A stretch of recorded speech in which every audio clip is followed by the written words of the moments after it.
शिव महापुराण कोटि रुद्र संहिता 12 ज्योतिर्लिंगों का नाम निर्देश। ऋषि बोले, सूत जी, आपने संपूर्ण लोगों के हित की कामना से नाना प्रकार के आख्यानों से युक्त जो शिव अवतार का महात्म्य बताया है वह बहुत ही उत्तम है। तात आप पुनः शिव के परम उत्तम महात्म्य का तथा शिवलिंग की महिमा का प्रसन्नता पूर्वक वर्णन कीजिए।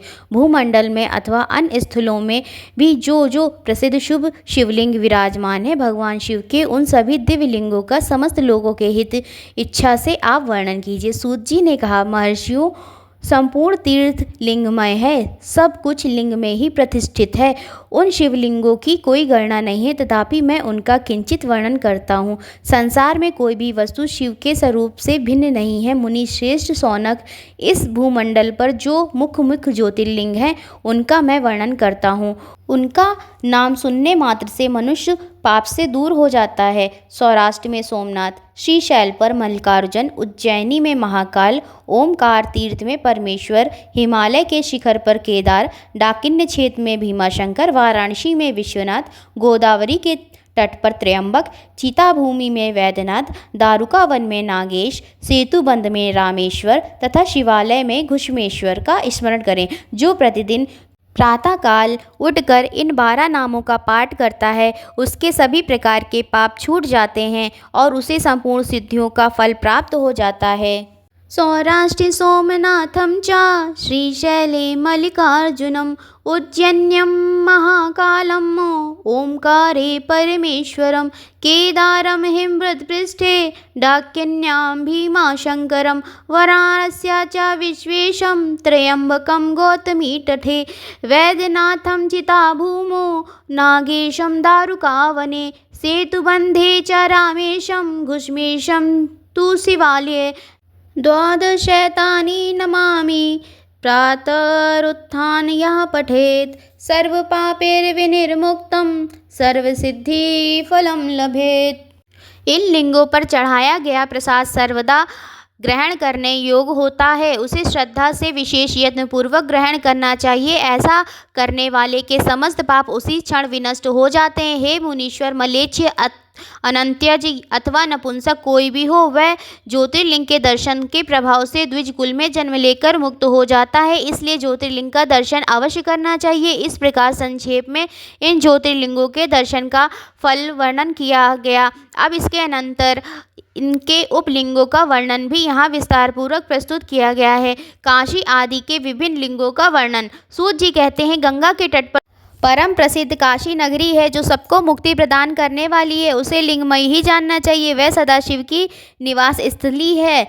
इतना कहकर सूत जी ने काशी के अविमुक्त कृतिकावेश्वर, तिल भंडारेश्वर, दशाश्वमेघेश्वर इत्यादि और गंगा सागर आदि के संगमेश्वर, भूतेश्वर, नारीश्वर, बटुकेश्वर, पूर्वेश्वर, सिद्धनाथेश्वर, दूरेश्वर, श्रृंगेश्वर, वैद्यनाथ, जप्येश्वर, गोपेश्वर, रंगेश्वर, वामेश्वर, नागेश, कामेश, विमलेश्वर, प्रयाग के ब्रह्मोश्वर, सोमेश्वर, भारद्वाजेश्वर, शूलटंकेश्वर, माधवेश तथा अयोध्या के नागेश आदि उनके प्रसिद्ध शिवलिंगों का वर्णन किया। अत्रीश्वर का प्राकट्य एवं मंदाकिनी गंगा का आविर्भाव। सूत जी बोले, ब्रह्मपुरी के समीप चित्रकूट पर्वत पर मत गजेंद्र नामक लिंग है। उनके पूर्व में कटीश्वर नामक लिंग है। गोदावरी नदी के पश्चिम की ओर पशुपति नामक लिंग है। दक्षिण दिशा में एक अत्रीश्वर नामक लिंग है। इसके रूप में साक्षात शिव जी ही अपने अंश से स्वयं प्रकट होकर समस्त प्राणियों को जीवन दान दिया था। सूत जी ने आगे कहा, हे शिष्ट ऋषियों, चित्रकूट के समीप दक्षिण दिशा में कामद नामक एक विशाल वन है। वहाँ ब्रह्मा के पुत्र महर्षि अत्रि अपनी पत्नी अनसुईया के साथ अति कठिन तप करते थे। मुनिवर अत्रि स्वयं आसन पर स्थित हो समाधि में लीन हो गए तथा आत्मा में स्थित निर्विकार शिव स्वरूप परम ज्योति का ध्यान करने लगे। पतिव्रता अनसुईया प्रसन्नता के साथ निरंतर उन मुनि श्रेष्ठ की सेवा करने लगी। वे पार्थिव सुंदर शिवलिंग बनाकर मंत्र के द्वारा विधिवत मानस उपचारों से पूजन करती थी और बारंबार शंकर जी की सेवा कर भक्ति से उनकी स्तुति करती थी। उन अत्रि की तपस्या तथा अनसुईया अनसुईया के शिवाराधन से प्रसन्न होकर संपूर्ण देवता, ऋषिगण तथा गंगा आदि सभी नदियां उन दोनों को दर्शन करने के लिए प्रेम पूर्वक वहां आए और उन्हें देखकर आश्चर्यचकित हुए। वे अत्रि के शिवाराधन और अनसुईया की प्रति सेवा की प्रशंसा करने लगे। इस प्रकार उनकी प्रशंसा करते वे जैसे आए थे वैसे ही अपने अपने स्थान को चले गए, परंतु गंगा जी और शिव जी वहां स्थित रहे। एक दिन अनसुईया जी पति के लिए गंगा जल लाने वन की ओर जा रही थी। उनकी उस पति भक्ति से प्रसन्न होकर गंगा जी बोली, हे देवी, मैं तुम्हारे धर्माचरण और शिवाराधन से तुम पर प्रसन्न हूँ। तुम जो चाहती हो उसे मांगो। तब अनसुईया जी ने कहा, यदि आप प्रसन्न हैं और मुझ पर आपकी कृपा है तो हे देवी, इस तपोवन में आप स्थिर होकर निवास करें। गंगा जी बोली, हे अनसुईये, यदि तुम भगवान शंकर के अर्चन और अपने स्वामी की वर्ष भर की सेवा का फल मुझे प्रदान करो तो मैं देवताओं के उपकार के लिए यहाँ स्थित रहूंगी। पतिव्रता स्त्री को देखकर मेरा पाप नष्ट हो जाता है और मैं विशेष रूप से शुद्ध हो जाती हूँ। पतिव्रता स्त्री पार्वती के तुल्य है। यह वचन सुनकर अनसुईया ने वर्ष भर का सारा पुण्य गंगा को दे दिया। अनसुईया के इस महान पतिव्रत कर्म को देखकर महादेव प्रसन्न हो गए और उसी क्षण पार्थिव लिंग से प्रकट हो गए। वे सदाशिव अत्रीश्वर नाम से प्रसिद्ध हुए और गंगा जी भी अपनी माया से वहाँ स्थित हो गई, जो मंदाकिनी नाम से प्रसिद्ध हुई।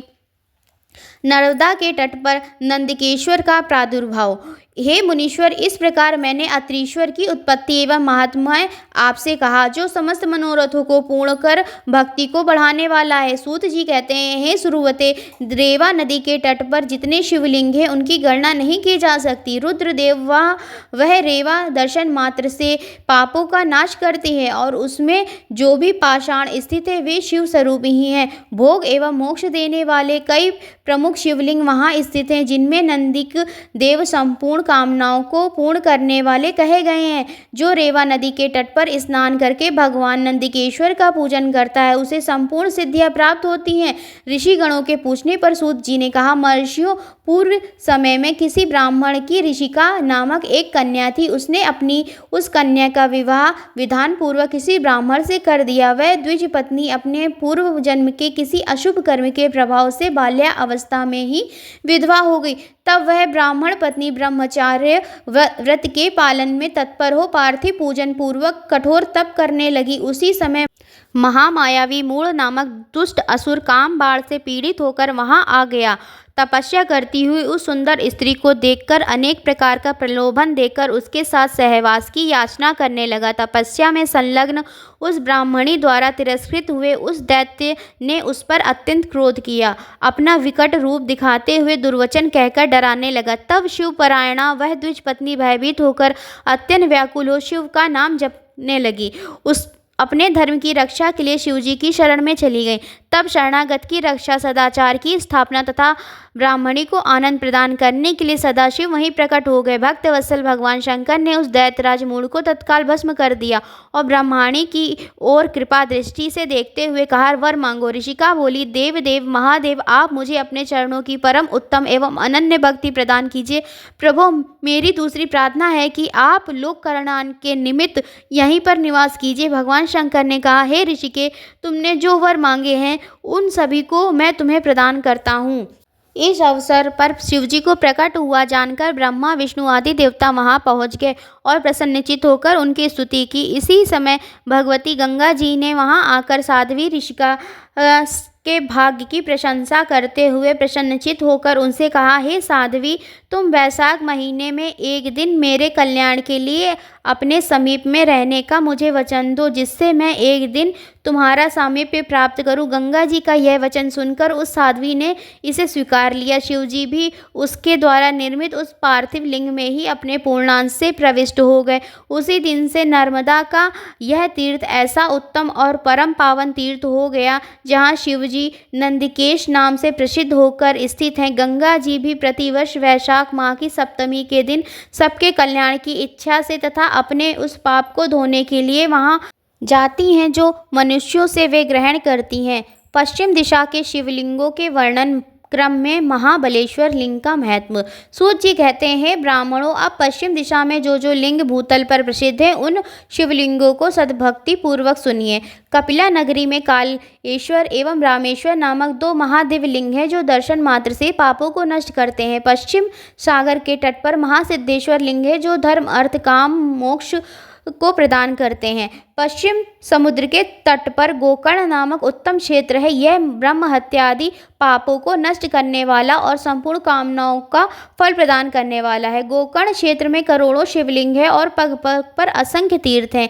अधिक क्या कहें, गोकर्ण क्षेत्र में स्थित सभी लिंग शिव स्वरूप हैं और वहाँ का समस्त जल तीर्थ स्वरूप है। गोकर्ण में स्थित महाबलेश्वर शिवलिंग कृत युग में श्वेत वर्ण, त्रेता में लोहित वर्ण, द्वापर में पीत वर्ण और कलयुग में श्याम वर्ण का हो जाता है।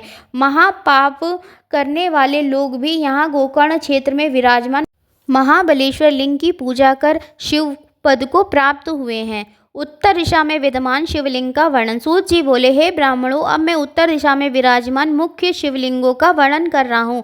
गोकर्ण नामक एक दूसरा भी पाप नाशक क्षेत्र है। वहाँ पर एक विस्तृत महावन है जिसमें चंद्रभाल नामक उत्तम शिवलिंग है जिसे रावण सद्भक्ति पूर्वक लाया था। गोकर्ण में स्नान कर तथा चंद्रभाल का पूजन कर मनुष्य अवश्य ही शिवलोक को प्राप्त करता है।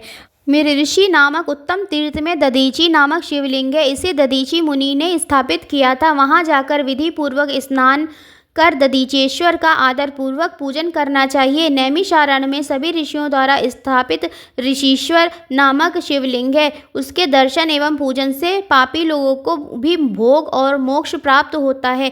देवप्रयाग तीर्थ में ललितेश्वर नामक शिवलिंग है। उनकी पूजा करने से सभी प्रकार के पाप दूर हो जाते हैं। पृथ्वी पर प्रसिद्ध नेपाल नामक पुरी में पशुपतीश्वर नामक शिवलिंग है जो संपूर्ण कामनाओं को पूर्ण करता है। इसके समीप मुक्तिनाथ नामक अत्यंत अद्भुत शिवलिंग है। उसके दर्शन एवं अर्चन से संपूर्ण मनोरथ पूर्ण होते हैं। 12 ज्योतिर्लिंगों का वर्णन। आगे के अध्यायों में हाटकेश्वर लिंग एवं अंधकेश्वर लिंग आदि लिंगों की महिमा का वर्णन करने के उपरांत सूत जी ने 12 ज्योतिर्लिंगों की प्रादुर्भाव की कथा एवं उनकी महिमा का वर्णन कई अध्यायों में विस्तार पूर्वक किया है। हर हर महादेव।